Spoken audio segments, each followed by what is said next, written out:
രാഹുൽ ഗാന്ധി നയിക്കുന്ന വോട്ടർ അധികാർ യാത്രയ്ക്ക് ഇന്ന് സമാപനം. പറ്റ്നയിലെ ഗാന്ധി മൈതാനത്ത് നിന്ന് ആരംഭിക്കുന്ന പദയാത്രയിൽ ഇന്ത്യ സഖ്യത്തിലെ പ്രധാനപ്പെട്ട നേതാക്കൾ പങ്കെടുക്കും. വോട്ടർ പട്ടിക പരിഷ്കരണവുമായി ബന്ധപ്പെട്ട് നൽകിയ 89 ലക്ഷം പരാതികളും തള്ളിയെന്ന് കോൺഗ്രസ് ആരോപിച്ചു. ബീഹാറിലെ പറ്റ്നയിലെ ഗാന്ധി മൈതാനിൽ നിന്ന് വിനീത വിജി തത്സമയം ചേരുകയാണ്. വിനീത, ഗുഡ് മോർണിംഗ്. പറ്റ്നയിലെ ജീവിതമൊക്കെ കുഴപ്പമില്ലെന്ന് വിശ്വസിക്കുന്നു, പറയൂ. വെരി ഗുഡ് മോർണിംഗ് എസ്കെൻ. പട്നയിലെ ജീവിതം കുഴപ്പമില്ല എസ്കെൻ. നമ്മൾ തലസ്ഥാനമായ പട്നയിൽ ഇന്നലെ രാത്രിയോടുകൂടി തന്നെ എത്തിയിട്ടുണ്ടായിരുന്നു. ഇപ്പോൾ രാവിലെ ഗാന്ധി മൈതാനത്തിലാണ് എത്തിയിരിക്കുന്നത്. 11 മണിയോടുകൂടി ഈ ഗാന്ധി മൈതാനത്തിൽ നിന്നാണ് പദയാത്ര ആരംഭിക്കുക. അതിരാവിലെ തന്നെ ഇന്ത്യ സഖ്യത്തിലെ വിവിധ നേതാക്കളൊക്കെ ഇവിടേക്ക് എത്തിച്ചേരുമെന്നാണ് നമുക്ക് അറിയാൻ കഴിയുന്നത്. ഇപ്പോൾ വിവിധ പാർട്ടി പ്രവർത്തകർ ഇവിടേക്ക് എത്തിയിട്ടുണ്ട്.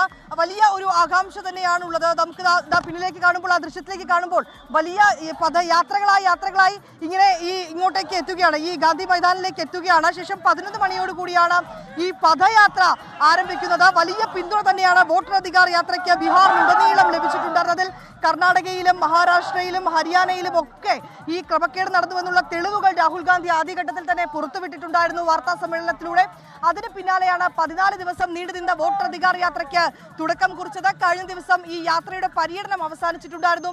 നഗര ഗ്രാമ മേഖലകളിലെല്ലാം വലിയ ജനപിന്തുണയാണ് യാത്രയ്ക്ക് ലഭിച്ചിട്ടുണ്ടായിരുന്നത്. 1300 കിലോമീറ്റർ താണ്ടി ഇപ്പോൾ ഞാൻ നിൽക്കുന്ന പട്നയിലെ ഈ ഗാന്ധി മൈതാനത്താണ് ഇപ്പോൾ ഈ യാത്ര എത്തി നിൽക്കുന്നത്. 11 മണിയോടുകൂടി പദയാത്ര ആരംഭിക്കും. ഇന്ത്യ സഖ്യത്തിലെ മുന്നണിയിലെ പ്രമുഖ നേതാക്കളൊക്കെ തന്നെ ഈ യാത്രയിൽ പങ്കെടുക്കും. CPM general secretary MA baby ഉണ്ട്, D രാജയുണ്ട്, കഴിഞ്ഞ ദിവസം ആനി രാജ, MK സ്റ്റാലിൻ, ഇങ്ങനെയുള്ള നേതാക്കളൊക്കെ ഈ യാത്രയുടെ ഭാഗമായി അണിനിരന്നിട്ടുണ്ടായിരുന്നു. ഒരുപക്ഷെ തെരഞ്ഞെടുപ്പ് അടുത്ത പശ്ചാത്തലത്തിൽ ബീഹാർ കണ്ടതിൽ ഏറ്റവും വലിയ ഒരു പ്രക്ഷോഭമായി ഈ വോട്ടർ അധികാർ യാത്ര മാറിയെന്നുള്ളതാണ് നമുക്കിപ്പോൾ ദൃശ്യങ്ങളിൽ കാണാൻ കഴിയുന്നത്.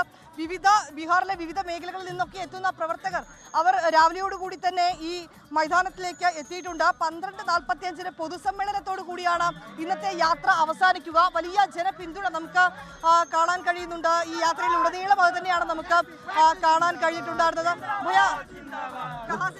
हम लोग डेहरी विधानसभा से आए हैं, 212 से। कब आया? मॉर्निंग में 4 बजे सुबह 4 बजे इधर आए ना? हाँ ठीक है। वो उसका गांव में प्रॉब्लम है, वो इलेक्शन आईडी का प्रॉब्लम है।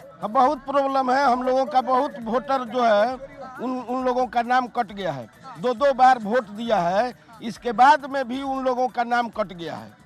हाँ, इसीलिए हम लोग वहाँ से दल बल के साथ आए हैं। वोटर अधिकार रैली में हम लोग अभी रैली में पूरा सपोर्ट है? हाँ, पूरा सपोर्ट है।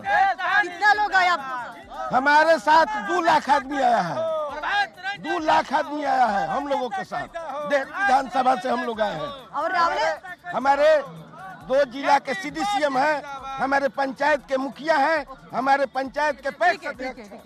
അവർ രാവിലെ 4 മണിയോടുകൂടിയാണ് ഈ ഗാന്ധി മൈതാനത്ത് എത്തിയതെന്നാണ് പറയുന്നത്. അവരുടെ മേഖലകളിലും അവരുടെ നിയമസഭാ മണ്ഡലത്തിലും ഒക്കെ സമാനമായിട്ടുള്ള പ്രശ്നങ്ങൾ ഉണ്ട് എന്ന് അവർ പറയുന്നുണ്ട്. ഏതാണെങ്കിലും വോട്ടർ പട്ടികയിലെ ഈ ക്രമക്കേടിനും ബീഹാറിലെ വോട്ടർ പട്ടിക പരിഷ്കരണത്തിനും ഒക്കെ എതിരെ രാഹുൽ ഗാന്ധി നയിക്കുന്ന യാത്രയ്ക്ക് വലിയ ജനപിന്തുണ തന്നെയാണ് ലഭിക്കുന്നത്.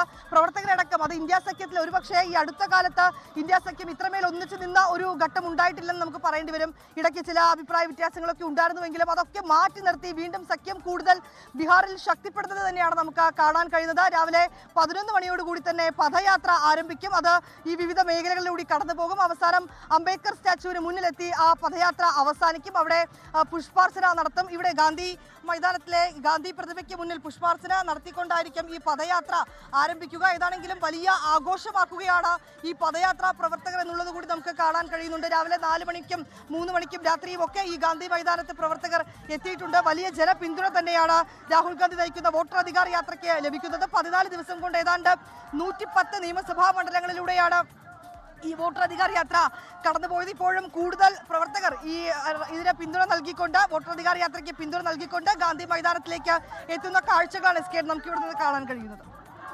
ലോകത്തെവിടെയായാലും ഏത് സമയത്തും 24 വാർത്തകളും ഓഗ്മെന്റഡ് റിയാലിറ്റി പാക്കേജുകളും എക്സ്പ്ലെയിനറുകളും വിശദമായി കാണാൻ ഞങ്ങളുടെ YouTube ചാനൽ നിങ്ങൾക്ക് സബ്സ്ക്രൈബ് ചെയ്യാം.